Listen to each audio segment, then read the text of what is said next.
TVT au cœur de l'information.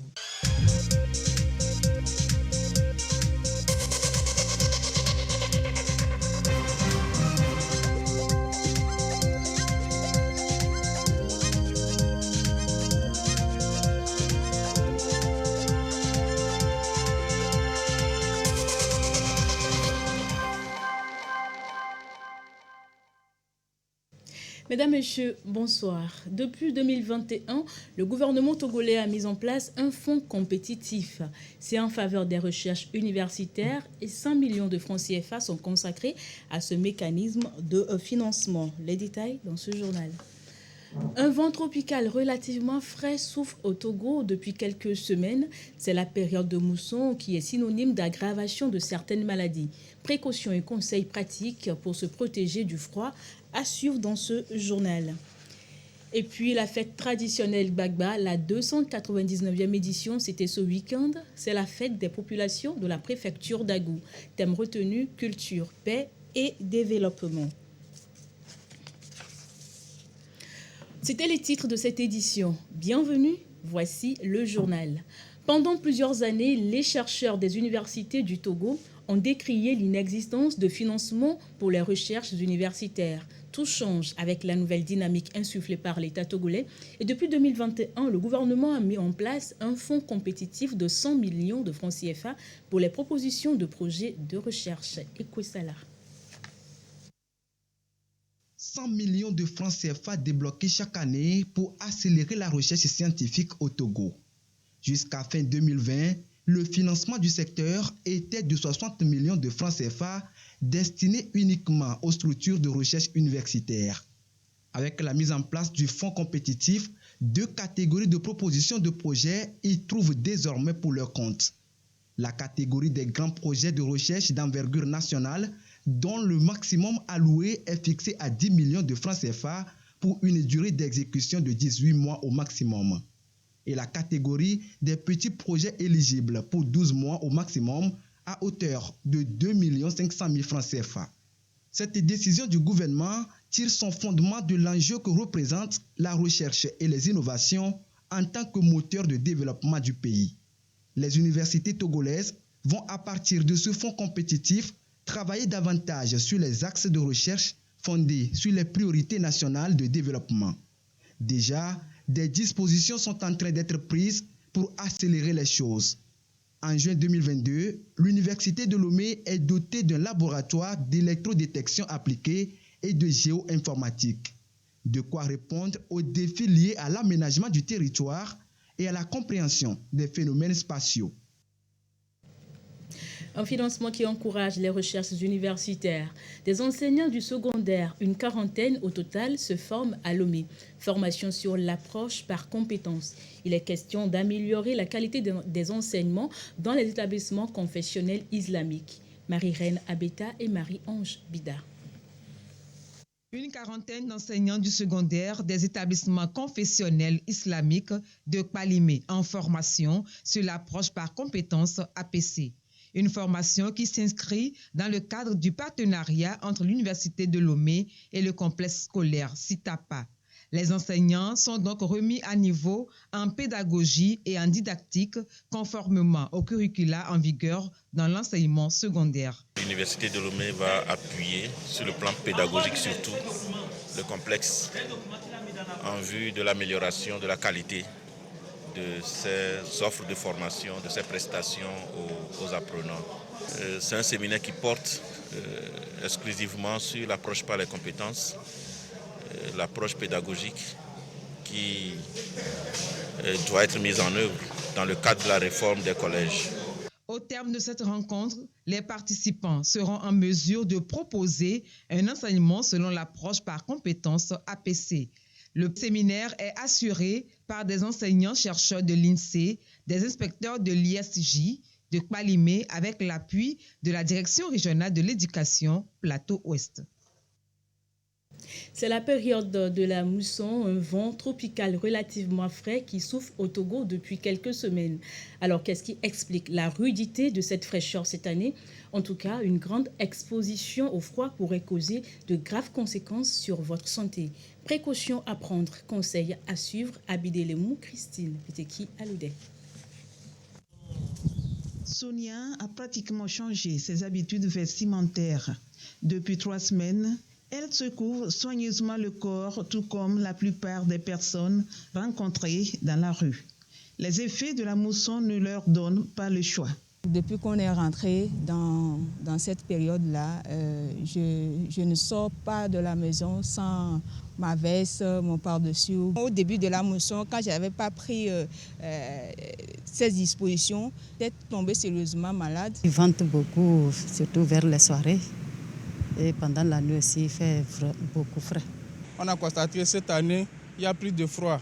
Puis ça a duré encore. L'année 2022 a connu une variabilité climatique particulière. La fraîcheur est presque insupportable le jour comme la nuit. Selon les services météorologiques, plusieurs raisons expliquent cette situation. Cette année, les pluies ont cessé plus tôt que d'habitude. Et c'était prévu dans nos prévisions en début de la campagne que la grande saison va cesser un peu plus tôt. Donc pour cette fraîcheur, ce sont les vents du sud-ouest, donc ce sont les vents qui viennent, les vents de Benguela qui viennent de l'anticyclone des Açores, qui sont accentués sur le sud Togo cette année et ça donne plus de fraîcheur. Aussi, par rapport aux astronomes, ils ont parlé du phénomène d'Aphelon cette année qui a commencé en début juillet. Donc c'est un phénomène qui s'explique que la Terre s'est plus s'éloigner du Soleil.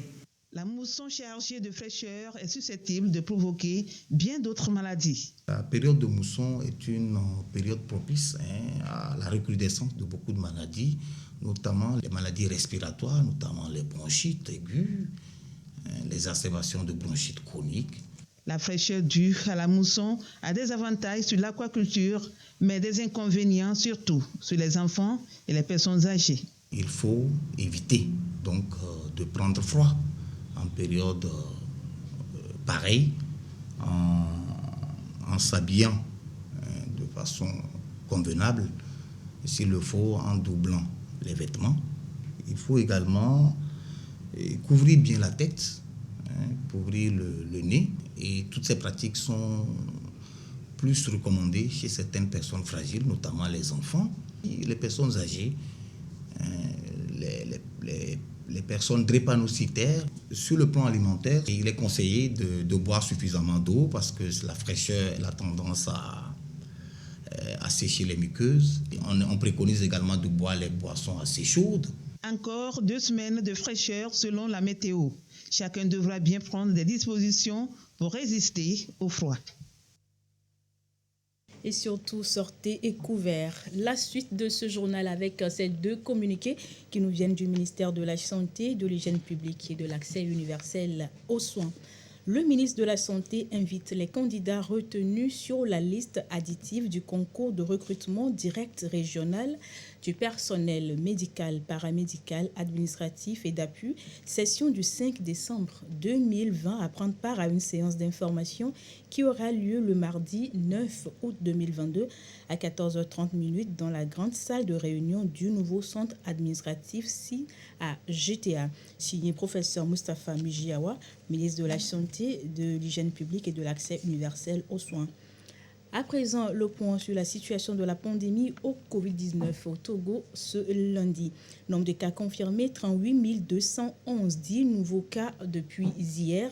Nombre de personnes guéries, 37 764, 30 nouveaux guéris depuis hier. Nombre de cas actifs, 166 et 281 décès. Des chiffres communiqués par le ministre de la Santé, de l'Hygiène publique et de l'accès universel aux soins, professeur Moustapha Mijiawa. À l'étranger, 26 000 combattants d'une ancienne rébellion du nord du Mali seront réintégrés dans l'armée. C'est conformément à un accord conclu avec les dirigeants de l'ancien mouvement indépendantiste. Le Mali va intégrer dans son armée 26 000 combattants d'une ancienne rébellion du nord du pays, conformément à un accord conclu avec les dirigeants de l'ancien mouvement indépendantiste, ont annoncé les 2 parties à l'issue d'une réunion vendredi. La réunion était présidée par le Premier ministre Choguel Maïga en présence de plusieurs partenaires du pays sahélien, dont le représentant spécial du secrétaire général des Nations Unies et le chef de la mission de maintien de la paix au Mali. Signé en 2015, cet accord de paix dit d'Alger prévoit un processus de cantonnement des ex-rebelles des mouvements signataires en vue de leur intégration à la fonction publique, y compris au sein de forces armées, ou de leur désarmement, démobilisation et réinsertion dans la vie civile. Selon l'accord, cette réintégration visant à rendre l'armée nationale plus représentative des populations du Nord se fera en 2 phases, la seconde devant s'achever en 2024. Une commission doit être formée pour présenter des propositions visant à intégrer les officiers supérieurs du mouvement dans la chaîne de commandement de l'armée. Au Tchad et en bref, le président du Conseil militaire de transition, Mahamat Idriss Déby Itno, a signé lundi au Qatar un accord avec des factions rebelles. Accord sur l'ouverture d'un dialogue national pour la paix et sur les 47 groupes rebelles représentés, 42 ont opposé leur signature aux côtés du pouvoir. Ce dialogue national est prévu pour le 20 août prochain. Toujours à l'étranger, le Sénat américain adopte le plan Joe Biden sur le climat et la santé. 18 mois de négociations, toute une nuit de débat pour une victoire significative pour ces démocrates et Joe Biden. 8 mois de négociations, une nuit entière de débat et au bout du compte, l'adoption sous les applaudissements du grand projet de loi sur le climat et la santé par le Sénat américain. Une victoire significative pour les démocrates et Joe Biden à 3 mois des élections de mi-mandat. Aujourd'hui, les démocrates du Sénat ont voté pour réduire le coût des médicaments, de l'assurance maladie et de l'énergie, tout en réduisant le déficit et en faisant payer aux entreprises les plus riches leur juste part. J'ai fait campagne pour que le gouvernement travaille à nouveau pour les familles qui travaillent. C'est ce que fait ce projet de loi. Officiellement connu sous le nom de plan anti-inflation, ce projet de loi comprend le plus grand investissement jamais engagé aux États-Unis pour le climat.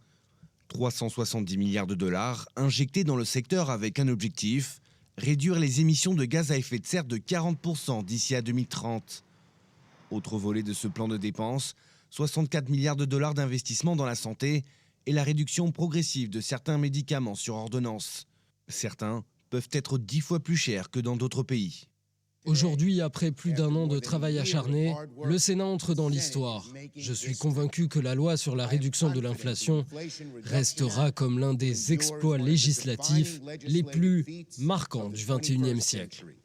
Le texte prévoit aussi de réduire le déficit public avec la mise en place d'un impôt minimal de 15%. Un impôt qui concernera toutes les sociétés qui font plus d'1 milliard de dollars de bénéfices. Selon les estimations, cette mesure pourrait générer plus de 258 milliards de dollars de recettes au cours des 10 prochaines années. 45 pays africains importent au moins un tiers de leur blé d'Ukraine et de la Russie. La guerre en Ukraine est malheureusement passée par là. Aucun pays n'a pas été épargné par la flambée des prix du pétrole et des céréales, notamment le blé. On parle même de triple crise, endettement, inflation et alimentation qui planent sur l'Afrique. Après 25 années de récession, le continent africain a dû faire face aux ravages socio-économiques inhérents à la propagation du virus du Covid-19. De toutes les régions du monde, l'Afrique en effet est celle qui en a le plus souffert. Les économies africaines ont été violemment malmenées, effaçant les gains des années pré-Covid. Les exportations des matières premières du Nigeria, de l'Angola et de la RDC se sont effondrées. La Côte d'Ivoire et le Kenya notamment ont vu leurs activités de commerce agricole vers l'étranger plonger avec la rupture des chaînes d'approvisionnement. Des gouvernements financièrement limités et surendettés ont échoué à honorer leurs dettes et ont réemprunté en urgence. Sans répit, l'invasion de l'Ukraine par la Russie a démultiplié les pénuries mondiales et désarticulé les circuits d'approvisionnement et les systèmes de prix qui permettent au marché de fonctionner. Là encore, non seulement l'Afrique n'échappe pas aux conséquences, mais en plus, les effets qu'elle subit ont une puissance décuplée.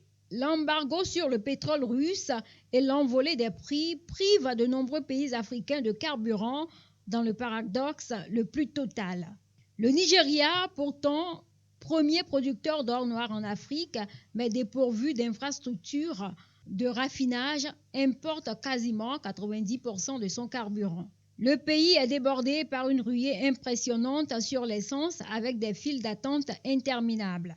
Le Kenya, paralysé par le manque d'essence, a finalement opté pour le raffinement aux pompes. Le Sénégal, à cause de la pénurie de kérosène provoquée par les problèmes de ravitaillement, les avions ont carrément été cloués au sol. Et ce n'est guère mieux quand il s'agit de se nourrir en 2022 à des milliers de kilomètres d'une zone de guerre. Triple crise selon le secrétaire général de l'ONU.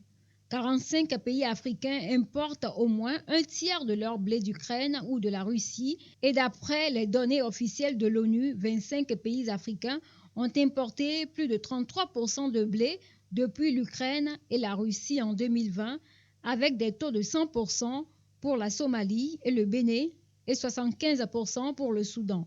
Dépendante de l'étranger pour ces denrées alimentaires, la Turquie affronte une pénurie de produits alimentaires de base comme le riz, la semoule, le sucre et la farine.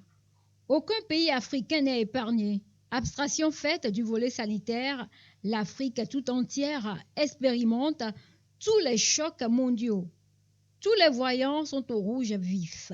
Le spectre de la triple crise, endettement, inflation et alimentation qui plane pourrait conduire les États vers le gouffre et provoquer des troubles sociaux majeurs, des régions déstabilisées par des conflits armés et des tensions politiques.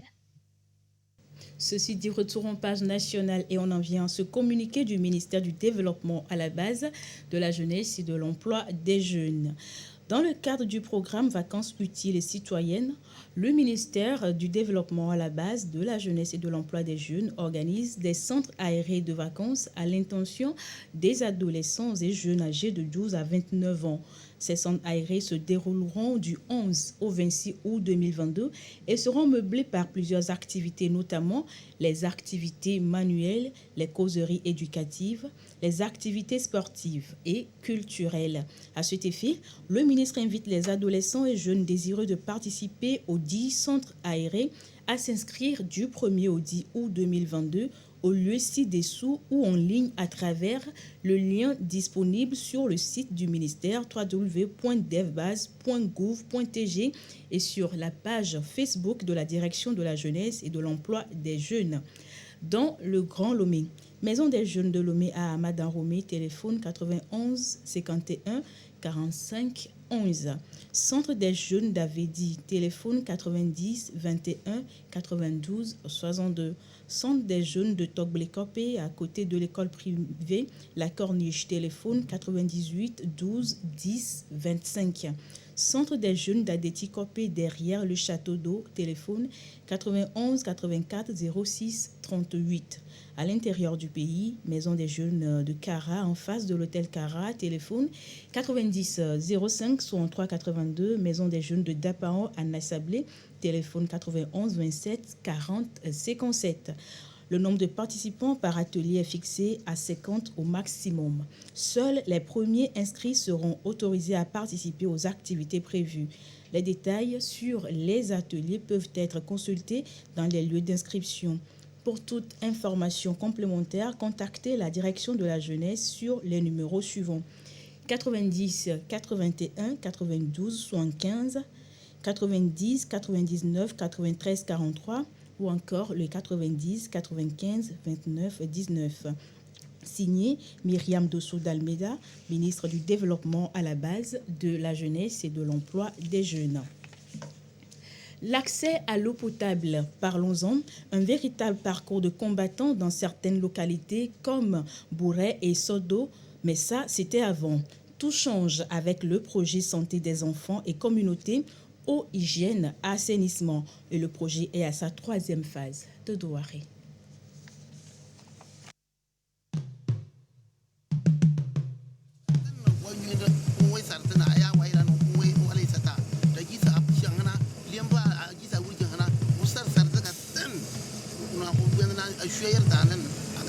Une prière pour que l'eau jaillisse des entrailles de la terre.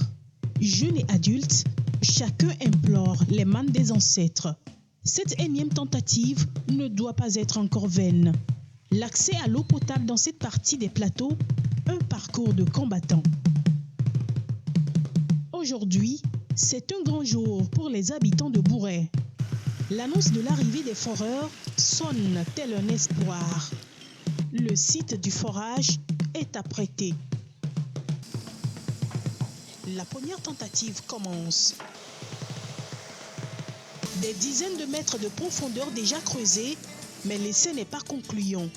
Le problème est récurrent dans la région. Le projet Santé des enfants et communauté, eau, hygiène et assainissement veut relever le défi.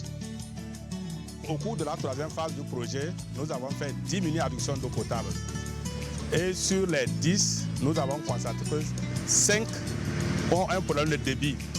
C'est vrai que nous avons 5 mètres cubes, mais c'était insuffisant pour alimenter les populations en eau potable. Donc le bailleur a décidé de faire de nouveaux forages en vue de remédier à la situation dans ces communautés. Bouret, où nous sommes aujourd'hui, fait partie du projet pilote sur lequel nous avons utilisé un forage de moins d'1 mètre cube pour alimenter en eau potable la population. Alimenter en eau potable l'ensemble du territoire, tout le défi est là. Le gouvernement table sur la couverture universelle à l'horizon 2030. Des chantiers vont être lancés dans ce sens. À 30 km, un peu plus à l'ouest des plateaux, Sodo. Bien que le canton dispose d'eau, trouver de l'eau potable reste un luxe dans certaines parties de la localité. Nous avons déjà de l'eau qui sort des robinets. Si vous circulez dans presque toutes les maisons, il y a un robinet. Donc, sauf que l'eau qui sort des robinets, c'est de l'eau qui n'est pas potable. C'est ça le problème. Il y a un système qui existe déjà, un système qui distribue l'eau dans les ménages. C'est ce système-là qu'on est en train de réhabiliter maintenant. Et la solution, la voici. Un ouvrage qui va bientôt mettre fin aux difficultés quotidiennes des habitants. Là maintenant, nous sommes en train de réaliser les travaux sur le site du barrage pour pouvoir venir à bout de ce problème. L'eau que nous prenons actuellement dans le village vient de la rivière Oufo. L'eau va arriver de cette rivière. Il y a un captage là-bas. L'eau arrive et elle sera stockée dans le dispositif qu'on est en train de construire.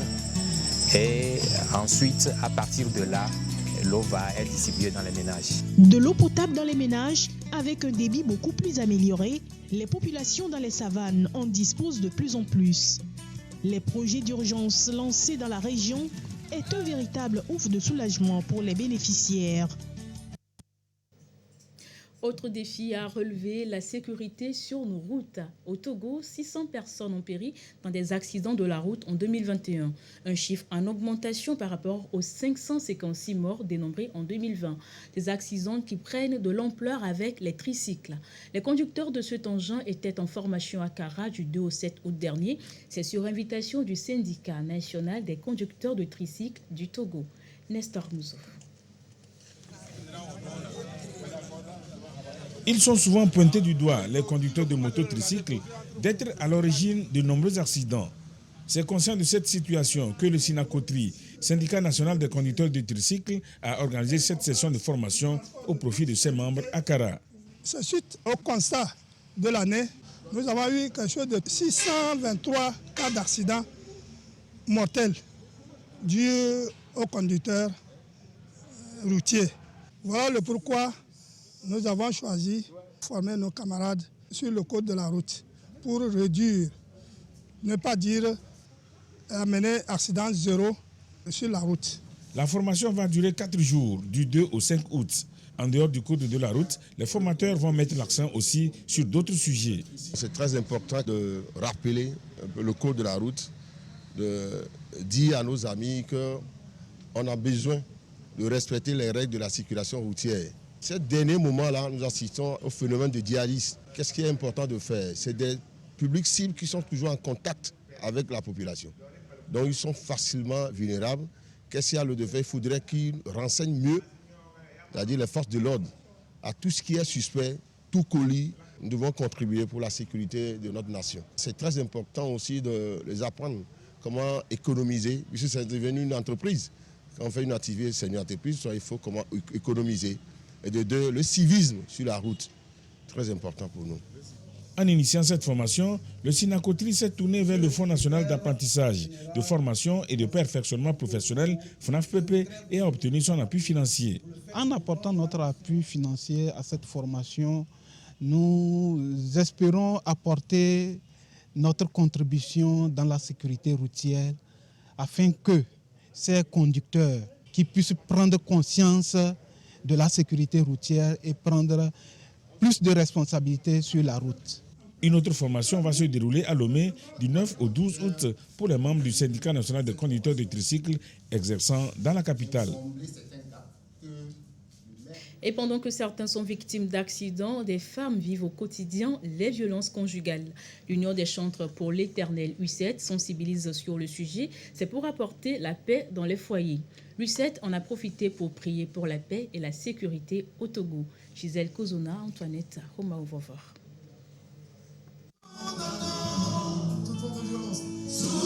L'Union des chantres pour l'éternel du Togo dit non à la violence et oui à la paix dans les foyers. La violence conjugale, une situation qui perdure de génération en génération. Hommes comme femmes, tous peuvent en être victimes. Conscient du fléau, l'Union des chantres de l'éternel du Togo inculque des valeurs du mieux vivre ensemble à la population. Les violences sont d'actualité. Un homme a battu sa femme et l'a étranglée.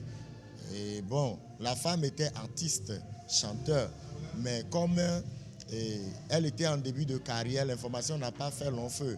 Maintenant, tout récemment, la chanteuse nigériane Osinachi, aussi qui est tombée sous le coup de son mari. Alors, cela nous interpelle à vraiment nous lever, nous en tant que structure, en tant qu'artistes gospel, à nous lever pour dire non à ce fléau.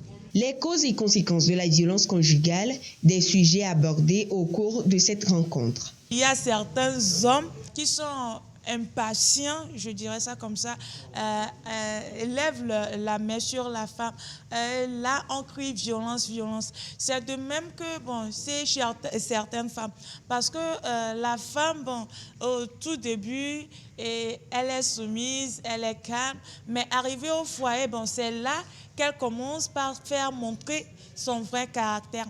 C'est-à-dire, elle insulte son mari, ça entraîne les discordes dans les foyers et ça entraîne autre chose que l'amour. C'est une bonne initiative et je pense que répéter ça 2-3 fois dans l'année, ça pourrait changer les cœurs durs envers les femmes. Quand je dis cœur dur envers les femmes, je veux parler des cœurs des hommes. Et c'est aussi de l'autre côté, c'est-à-dire du côté des femmes. Ensemble, artistes gospel et l'assistance ont prié pour la paix dans les foyers et au Togo à travers chants et danses. On priera aussi du 11 au 14 août prochain à Lomé. Un séminaire spécial se tiendra au Palais des Congrès de Lomé, une initiative de l'église Impact Centre Chrétien ICC Togo. L'orateur, le pasteur principal des églises ICC, Ivan Castanou, est déjà à Lomé. Il est arrivé hier soir. Anita Atigakou. Après 2017 et 2019, le pasteur Ivan Castanou est de retour au Togo pour un nouveau séminaire spécial.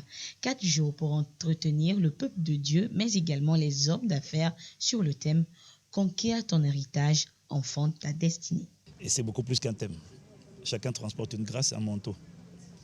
Et moi, je crois que je suis venu pour télécharger la grâce, ce que Dieu a mis sur moi, qui m'accompagne, pour ouvrir les portes fermées, pour soulever les destins. C'est plus qu'un message. Donc je sais que l'Esprit fera au-delà. Ce qui compte, ce n'est pas le message. Ce qui compte, c'est le manteau qui va soulever les gens pour les transporter dans leur destin afin qu'ils soient le message. Construire des hommes et des femmes qui inspirent et influencent positivement leur environnement pour la gloire de Dieu. Telle est la vision de Impact Centre Chrétien à travers ses 97 églises dans le monde, dont 5 au Togo. Et pour ce séminaire de Lomé, l'intention est claire. Dieu a un agenda pour le Togo. Et il va manifester cet agenda et la lumière va briller au sein des ténèbres. Et je vous invite vraiment, parce que chacun transporte une grâce, et votre libération, votre délivrance se trouve toujours dans la bouche de quelqu'un. Parce que Dieu passe par les hommes. Et comme je le vois tout le temps ailleurs, donc je pense que le Togo n'échappera pas aussi à la vague de l'esprit qui veut souffler sur le pays pour réveiller une jeunesse, réveiller un peuple, changer les systèmes de pensée, créer une révolution intérieure et donner à des gens l'envie de se réaliser. L'envie de ne pas juste être venu accompagner les autres.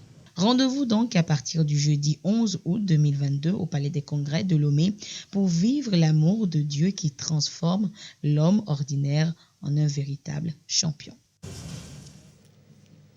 Ainsi s'achève cette randonnée de l'information. Merci à vous de l'avoir suivi et merci également à l'équipe qui l'a réalisé. Bonsoir chez vous en compagnie de nos programmes.